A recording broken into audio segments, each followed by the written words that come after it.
Hello, I'm James, Hi, I'm Jimmy, and welcome to A Job Done Well. the podcast that helps you improve your performance and enjoyment at work.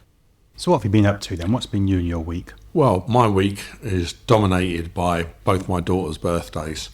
One was 18 on Thursday and the other one was 21 on Sunday. So it's been presents, balloons, all birthday stuff, including with the age they're getting to. Their birthday celebration was a joint bottomless brunch. And mine's much more mundane. I am in debate with my daughter. It's the general election, actually, for All days time, as you know. And she's off on holiday, so she's asked to vote by proxy. And there's a big debate about who should be her proxy, me or my wife. And she didn't trust me. She said I was going to vote for Nigel, and there was no bloody chance I was getting the vote. So she's given my wife her vote by proxy. I didn't know you could do proxy. Yeah. I thought it was just like postal votes. No, you can vote by proxy. Anyway, very excited. We've got another visitor with us today. Yeah. Do you want to introduce Rachel? Well, I shall do that. We have today Rachael Edmondson-Clarke. Good morning. Good morning. Hi, guys. Thank you so much for having me. It's a real privilege to be here. I know how highly your show is thought of and rated. So By us. Yeah. And our partners. Yeah, and my mum likes it as well. But very nice of you to say so. So we've got 2 episodes that Rachel is going to help us with. The first one is going to be talking about moods, and the second one is going to be talking about emotions. They're both firmly outside your comfort zone, James. They are. I have 2 teenage daughters. Anyway, let's move on very quickly. Well, first off, are we talking about this? Why is this important to helping people improve performance and enjoyment of work? And secondly, and probably more importantly, in the right order, Rachel, why don't you tell people a bit about yourself so they know who they're talking to other than your name? Yeah, I have no manners. I'm sorry, Rachel. Yeah. Well, thank you. So, yes, I'm Rachel, and I help leaders to change behaviours for positive results and to do that without resistance. So I work with a large number of people, normally in sort of larger organisations, and we work a lot because fundamentally what drives our behaviours and our results is how we think, how we feel, and what we believe.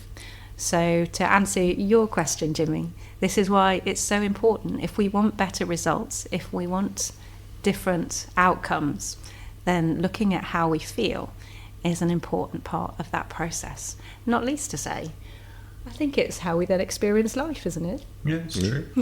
Well, you had me at better results. But no, it's a great subject to be talking about and exploring today. So let's start then. Here's my first question then. So what is the difference between mood and emotion then, Rachel? How would you define the 2 things? It's a great question. It's not always simple, but I'll do my best to simplify it. So feelings are essentially signals as to how well resourced we are in both our internal and external environments. And one way to think about the difference between moods and emotions in terms of how we're feeling is that mood is an internal signal. So an internal signal such as we might be tired or hungry. So something that's telling us about how well resourced we are internally. Whereas emotions, they can be a little bit easier to identify because they're normally from the external environment. So normally something has happened in the external environment that would trigger us to feel a certain way. And when we are well resourced, both from a mood and emotional perspective, we feel good. And I know I said I'd try to simplify this, but I don't want to oversimplify it. Of course, they are connected and they do relate. So if you think, for example, if you were to feel angry, you might feel angry because that's a signal that you're under-resourced because I didn't get to eat lunch before I came here. Yeah. Or we didn't have the lovely cake that Jimmy bought us. Or that actually it's an external environment thing because you think somebody is ignoring you. So there is absolutely crossover with this. If you think about if you are hungry or you are tired and something happens in the external environment, you're likely to not deal with it as well because you're not as well resourced from a mood perspective to deal with that. So you had a good climate analogy when we were talking this through earlier on. Rachel. So if I can remember this correctly, so it's a bit like the weather. So on the one hand, you've got the climate that you live in. So you may live in the Mediterranean and it's lovely and warm most of the time, or you might live in Britain and it'll be a bit cold and drafty. So that's moods, but then the weather that sits on top of that is the emotions. So you can have a storm in the Mediterranean and you can have a storm in the UK just as well. How's that? Was I paying attention? Yeah, you were. Did Very good. well. You did very well. I mean, it's a bit like today. So we're obviously in the UK, aren't we? And it's July, so we're in what should be the height of summer. And it's easy to see by looking outside that it's a fairly pleasant day and the weather is nice. But it's not so easy from looking out here to identify the climate. Yeah. So is this a nice day for spring, or is this a pretty cold day for summer? You know. Yeah. And what's the kind of importance or value about differentiating between moods and emotions? So what we do about them would be different. Right. So that's why you want to, first of all, recognise, what is this? What is this feeling that I've got? Is this coming from a mood perspective, or is this coming from an emotional one? Because what we do, dependent on whether it's mood or emotion, would be different, and how we might either restore ourselves or resolve, if it's an emotion that we're feeling, we would take different action. But all the time what we're doing is we're looking to get ourselves back to homeostasis, a place where we are happy, we're balanced, where we can perform well, and that we're well resourced. Actually, is we know that when we're well resourced, we can perform at our best. Okay, so we're looking for peak performance in our everyday jobs. We think about our moods and our emotions slightly separately, understanding the interdependence that exists, mainly because then the actions that we would take, if we recognise that I'm in a bad mood or I feel angry, the actions might be different. Correct. In terms of getting back to a position where I can deliver peak performance. Because if you think about if your mood is an internal biological signal that something's under-resourced, there are 3 environments that you would go to look to restore that mood. So those 3 environments would be physical environment. So it could be things like daylight, physical movement, things like that. Could be biological, we've already talked about, food, water, sleep. Being tired, Absolutely. It could be social, that's the 3rd environment. We are social human beings, and to be around people that we care about and who care about us is also really important. And of course, those three environments, they all overlap and interlink. So to restore, we might go for a walk in the daylight with someone that we love, where we're getting movement and fresh air, and that helps restore our mood. So this isn't rocket science. A lot of us will know this, but what I find very interesting with people in the working environment is that while they recognise that, and they kind of instinctively know the importance of these things, we get into habits where we ignore them, where we work late, or we skip lunch. Skip lunch. It's the classic. Absolutely. I mean, how many times have you had lunch at your desk? Oh, yeah. Let me just do a few emails while I eat my lunch. But I know that a pause and some fresh air will make a difference. Yeah, but it's counterintuitive, isn't it? Because we have this whole sort of cultural thing about working harder and faster, and you must keep going. And I know it's a bit topical in terms of timing, and this podcast might not go out quite close to this, but it's general election in a few days' time. And did you see the latest campaign that the Tories, who by the time this goes out won't be governing this country? Yeah, go on. But they were critical of Keir Starmer because he had said that he was going to finish work at 6 o'clock on a Friday to spend time with his family. But the way they'd done it is like, you've got a part-time Prime Minister, or if you don't want to do the work, don't do the jobs. And they were really negative about it. So you sort of see that thing, that sort of reinforces it. I'd rather have a Prime Minister that did less hours and performed brilliantly than one that did loads of hours and was shit. It's a bit like my daughter. My daughter's just done her GCSEs. I went into her room and it was, 11:30, and she's lying on her bed and she's got the light on and she's still swatting away for a GCSE the next morning at 9 o'clock. And the best thing she could do is go to sleep. Yeah. Yeah, but it's a very similar thing. So there's almost a sort of macho attitude which is you must keep going. It could be macho, or it could be risk of, feeling that perhaps I'm not good enough, a risk of shame. There could be a number of different things that might drive their behaviour, but it's recognising that, I suppose another good analogy is a peak performance athlete. That peak performance athlete will absolutely train hard, but they will seriously respect their rest days because they know how critical they are to their performance. I like a good rest day. Say again? I like a good rest day. A good rest day. So it's the same for us, but here's the thing. We actually need to restore sometimes kind of throughout the day as well. So it's not just a culture of let's make it to the weekend or let's make it to the next holiday. But actually, what are the habits, what are the routines that you've got in these three environments that are serving you to restore? We would never let... I'm looking at my phone, but we would never let the phone on our battery run low. No. And yet we let our own personal batteries run really low, and we don't restore them regularly. And you talk about being under-resourced, but in many ways, is that just biochemical, or is there something more to it? So, yes, if we are under-resourced from that perspective, it does impact us at a biological level. Yes, it changes our chemistry, it changes our makeup. And so there was that, sorry to cut across, there was that lovely story about judges, and I can't remember if it was was it in Israel or New York? I can't remember it was in the States, and I won't necessarily remember all the details, but they did an experiment where they looked at how likely felons were to get parole dependent on whether the judge had eaten or not. Yeah. And they were much more likely to get that parole had the judge eaten. So how this might relate to us is if you're going to go speak to your boss. Next time I'm parole, don't go at 11:30. Don't go at 11:30 when he might be hungry before his lunch. There's an insight to everyone.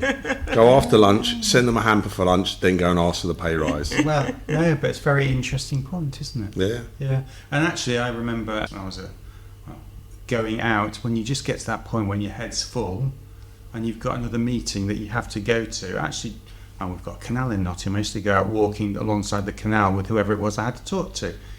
But even the fact that you've changed the environment and you've gone outside and you've got some sunlight and a canal, and it just frees your head up. It's fascinating. Nature's another brilliant one to mention around the physical environment. Nature is also really important for us. Coming back though as well to what you were saying about when you go and speak to the boss about your pay rise, if we're tired, if we're hungry, if we are under-resourced in the mood, which is what we're talking about at the moment, it increases our negative bias. So you might perceive people differently. And again, if you're a leader of people, you need to pay really careful attention to this.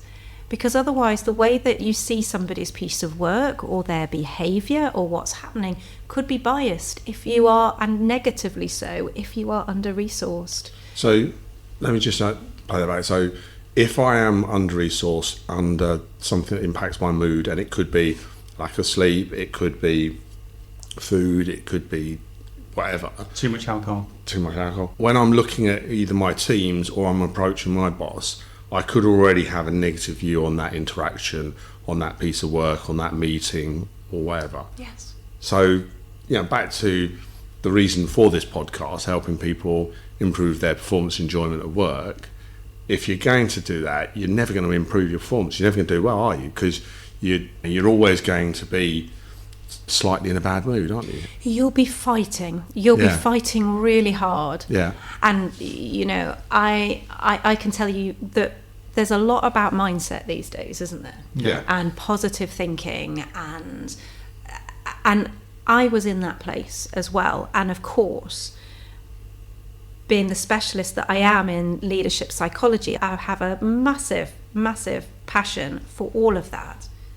But there was a time in my life where I was relying so heavily on the mindset side of things to master my emotions, to keep positively moving forwards. And I was ignoring what we're talking about here, the internal signals from my mood And it was just like trying to push water up a hill. It was so hard because I was taking so much of my executive brain power and my resources to try and think positively and do the right things in that situation. So it's fundamental, and it's why I wanted to start the conversation here with mood first, because although we all know it, that sleep, that rest, that, high quality nutrition, drinking the water, spending time with people that we love, getting outside, moving your body, we know all of these things, but how regularly are you doing it? And if there was one area, if anybody that's listening to this, if there was one area that you knew that actually,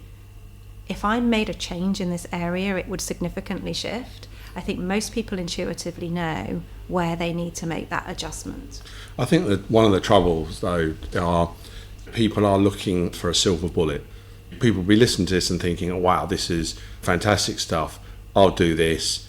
What's my silver bullet? Actually, the reality is, this is a game of small incremental gains. So you could sit here and you've just described a whole load of things. I know I need to exercise more, move more, eat better, drink more water. The danger is it becomes a bit overwhelming. So presumably it's better just to pick one small change in your life and build that change until it becomes a habit, as opposed to, right, I'm going to change everything about all my mood all the time, because that just becomes too much, doesn't it? I think it's about being aware, because our mood does change, of course, from, kind of throughout the day and throughout different phases of life. So I think it is about being aware and understanding what will serve you most in that moment and tuning into that. And yes, it's about consistency. It's not about a silver bullet. It is about consistency. And it is those small things, those things that become habit, that become routine, that you just do day in, day out. So what are the different types of mood then? So it's all very well to talk about mood, but it's a bit nebulous. Is it possible to define the different types of mood that we have? Yeah, so I suppose it can be tricky with mood. It can creep up on you. We were joking before we came on air, weren't we, that Jimmy's the one that can spot if you're in a bad mood. I think he was just. Well, it's not just me. I mean, the whole world can spot when James is in a bad mood. Trust me. No, though it's interesting. My daughter had a go at me the other night, and she said, "You're in a bad mood, Dad. Go out for a run." Right, but it's exactly your point. Yeah. Often the first sign that I have that I'm in a bad mood is that my children, who are 5 and 8, do something in the morning on the way to school that on another morning would make me laugh, or I just think, oh goodness, what have you, and I snap at them. Yeah. And that's sometimes the first signal that I've got that, there's something. I've obviously gotten a little bit better, but that at identifying it. So I partner with a fabulous organisation called CHX Performance, and one of the ways that they help people to recognise and monitor their mood is it's called the Mojo app, and it's 60 seconds. It reads your mood. We've used it just before we've come on air, haven't we? And there's 6 components to that which have been used in clinical psychology and psychiatry for more than 50 years, and those components are proven to be clinically predictive of health and performance, and they are tension, anxiety, vigour, fatigue, confusion, and depression. We have just used this app, and it's very interesting. We'll put a link through in the podcast notes, but you just spend 60 seconds answering the questions. And I've got to say, it was absolute rubbish, because the app said that Jimmy was more vigorous than I am. Oh, yes. And everyone that knows us will know that as well. There you go, yeah. Lies, damn lies, and statistics. But it's fascinating. The show you're listening to right now brings you insights to help you improve performance and enjoyment of work. It takes a long time to produce, but we think it's well worth it. It's all in the name of helping you getting the job done well. All we ask in return is that you share the link to this show with someone that you think would benefit from it. And if you haven't already, click on follow the show wherever you're listening to this podcast right now. Anyway, let's get back to the show. And what about, so you haven't said happiness. I would have thought happiness is a mood. Does that figure in there at all or not? Yes, so I suppose it's an interesting one, happiness. It's a high energy mood state, happiness. Yeah. It's something that we get as human beings when we're faced with an excess of resources. And it allows us to sort of, you want to capture as much of that resource as you can, but it's a short-lived phenomenon, and it's not a component of health or performance. So I think contentment is where resources are met. Happiness is where we've got excess resources. So human beings, tribal, you think about it, we've got an abundance. We've had the big kill, or we're happy about that. Yeah. So, but it's not something that's going. No, it's not going to keep. No, that's not something for sustainable performance over a long period of time, if you see what I'm saying. No, that makes sense. Yeah. And sorry, if that's all sensible and all logical, and like you said when you described it earlier, you said, like, drink more to get you. I know all those things. Everyone does, yes. And we know it intuitively, and we know it works when we try. Why don't people do it consistently then? Because there's a lot of instant gratification with other things and other distractions, and I think it does take some conscious effort to decide what are going to be your habits and routines that support you well. And here's the thing, and I learnt this from my health coaching: what's right for one person is not what's right for another. Yeah. And my partners at CHX have this great saying, which is, become a scientist of yourself. So how much sleep you need, Jimmy, versus me versus James might be different. How much water you might need to drink could be different. I would encourage everybody to become that scientist of themselves, to think about what is the particular area that they know that if they were to change, that would significantly help. Yeah. And to focus in there, as you said before, because you start to change everything all at once, it becomes overwhelming, and then we don't do it. And also, you don't know what things you've done that make the biggest difference. No. So you think it's everything, when actually it could be one or two things that are really where you get the real bang for your buck. Let's do them more and lean heavily on them, rather than, I've done 26 things to improve my life, I've got to do all those 26 all the time. Maybe not. We get so enveloped in the urgency of life and what's happening, the busyness of our work lives, our family lives, of things that are going off. And it's easier to take the instant gratification hit, the scrolling on social media, perhaps late at night, so that's not helping your sleep. To it could be the glass of wine at the end of an evening. Yeah. So the other little tip that I would share is, instead of cutting out, try crowding out. So let's just say that I probably drink too much coffee. Yeah. Don't try and cut the coffee out. Right. Actually crowd it out, and before you have your cup of coffee, have a glass of water.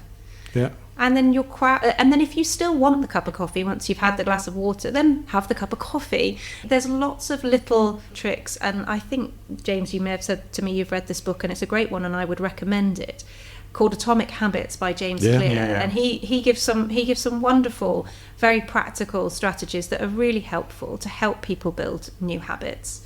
So that's a great resource. So I feel the urge to summarise that a wee bit. So you've got mood, and mood is, in a way, it's almost like your internal landscape. It's, have you got the resources that you need? So in a way, it's a bit like a project. If you set a project team up and they've got all the right resources, they're more likely to succeed.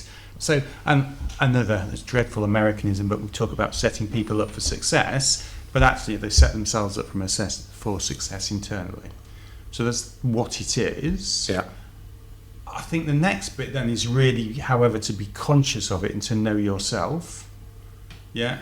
Now, we talked about an app. Are there any other ways you could know yourself? What else could you do without just literally asking the question? Yeah. As simple as that. So if you notice that you're feeling something, that maybe you're feeling tired or angry or whatever that feeling is, ask yourself, is this mood related or is it emotion? So is this because I'm under-resourced in one of these three environments or not? Well, I think answering questions around the three environments, because you played them out, isn't it? Biological. Yes. So how are you feeling physically? So things like daylight, the environment that you're in, moving, you sat down, and social. How do you feel about the relationships, the people you're with, the engagement that you've had, the empathy that you're being shown or not. I just think asking yourself questions on those 3 dimensions, how are you feeding, how are you resourced, presumably that would help you understand, are you under-resourced in any of those areas? And I bet that, like I say, everyone's different, and working out which ones of those make the biggest difference to you would also help. And I would stress with the social environment that the restoration comes from being with people who we care about and who we know care about us. Yeah. So that's what we're talking about here, not necessarily our relationships with anybody and everybody, but very much group. About those, it's about those that we know them, don't we? Those relationships that restore us. And then we were talking, we've understood it's internal, it's mood, we understand how it impacts our performance, and we build awareness, and then it's picking the activities that help restore, and presumably those are to a degree individual, but then some of them will be quite generic, won't they? So getting enough sleep. Yeah, but it will be individual, won't it? Because I like to go for a run. Yeah. Yeah, and not everybody likes to go for a run. It's quite straightforward. You ride horses. Yes. Yeah, I imagine that's a simple effect. Yeah, get me on the back of no horse. Thank you very much. Yeah, so it will be individual, but it's knowing what those things are. And remembering that those 3 environments are also intertwined. So you can benefit from restoring with all 3 of those environments at the same time. Like we were talking about, you go for a walk with somebody you care about, means that, and stop and have some lunch on the way. You are doing all 3 of those things in one go. And I think the interesting thing for me though is, I think as a society we are addicted to hard work and doing as a solution for performance and doing well. So it's just like, plan A is I work hard, plan B is I work harder. Yeah. And that's what people get caught in. Whereas actually, if you think about these things that resource your mood, that directly impact your performance, actually you have to take time out from your work. So you have to break that addiction to the way I am going to perform at my best this week is I'm just going to work really hard, I'm going to put the hours in to let me stop at a certain time. But I used to do that in my last job. I knew the quality of my work dropped off, depending on what had happened during the day, roughly around 6 o'clock-ish, 5:30, 6 o'clock. So I used to finish. At the point when my work started becoming really shit, I used to stop. And I could see it. I could see it in, in the stuff I was writing. Yes. Just stop. But it's counterintuitive because most people are like, let's just push on. I'll work till 8, 9 o'clock, so I've got all this stuff to do. Well, the quality of your work isn't good enough. You might as well. Here's where I'd encourage people to become that scientist of themselves. Yeah. So you recognise it, you see the quality of your work drop. You're not getting out the email or the report or whatever it is at that level that you want to. So recognise it, step away, do something to restore, and come back and see, how does that work for you? Yeah. This is what I mean I about being a say scientist it definitely of did yourself. work, because what I used to do is I used to finish at 6. I used to go to the gym, have some food on the way home, and when I got back to my flat, I used to just, if there was any really crucial tasks, you've got to get out that day, I used to do them. All of a sudden, I was doing them really well. Yeah. Funny that. I didn't get them out at 6:30, I got them out at 9 o'clock at night. But I'd restored myself by then. You had. So it definitely works. But that's only one part of it though, isn't it? Right? So that's how you manage yourself. But what about how you manage your team? That's a great question, because I think first and foremost, role modelling it is the best thing that you can do initially. And secondly, it would be about how you support your team to restore on a regular basis. So giving permission to, let's say, let's take this meeting and let's do it on the telephone while we walk and talk outside. Or let's take this meeting and go and get some lunch together. Yeah. And I think the second thing that I would say would be around conversations. When we did this app earlier and we looked at our moods and we looked at our mood profiles, the 3 of us, it's a great way to start saying, well, what do you want? What do you need? How can I support you? What does this mean? And just to start having those conversations. And the more that we check in with one another, and just when we say, how are you? And we don't just give the flippant response, but maybe we ask the question twice. no, really, how are you? And as leaders, we role model answering with authenticity. You know, gosh, well, I had a bit of a tough day yesterday, or I'm a bit tired today, or what would really help me would be if we could just get straight to it today. Then I think we start to encourage more open and honest conversations about what we need from one another, and then providing and supporting one another with that, making it safe to have those conversations. And that's important, because I think the leaders set the tone and the culture. It's all about the hours and the hard work. And that's how most leaders behave, in fairness, you know. And it's like, in my example, it's a good one for backing up, restore yourself, and then your work quality goes up. But equally, you have to make sure that when people get an email from you at 9 o'clock at night, they don't think that they've got to do the same. And actually, they realise you finished at 5 o'clock, you had 4 hours off, and then you've done an email. So it's not about just doing hours. You have to set the tone where, as you say, this is understood and appreciated, and people can restore themselves without fear of reprisal. And it's okay for people and for leaders to send emails potentially when they want to send them and when it works for you with your flex. But have the conversation. It comes back to having the conversation and saying to the team, do you know what, I might send you an email at such and such time, because that works for me. I get a burst of energy. I find I have that flow just later on in the evening when I've been to the gym and before I go to bed, and I might want to utilise that. Please don't feel you have to respond to me at that time. That just works for me. Yeah. So it's absolutely having those conversations and role modelling your own well-being is really good. So, fascinating conversation. I'm going to just summarise that. Just, if you want to improve your moods, 2 things that you should know then really is understand yourself, be aware. I quite like your idea of being a scientist on yourself and understanding what works for you and what doesn't work for you. But then equally as important, if you're running a team, you know, just be very conscious of what the mood of your team is and what you are doing which could help restore that mood. And clearly, the reason why we're talking about it is there's a clear correlation between your mood and your ability to perform in your job. Very good. Now, that ends, I think, this very exciting and informative episode, but we have another one to talk about emotions coming up shortly.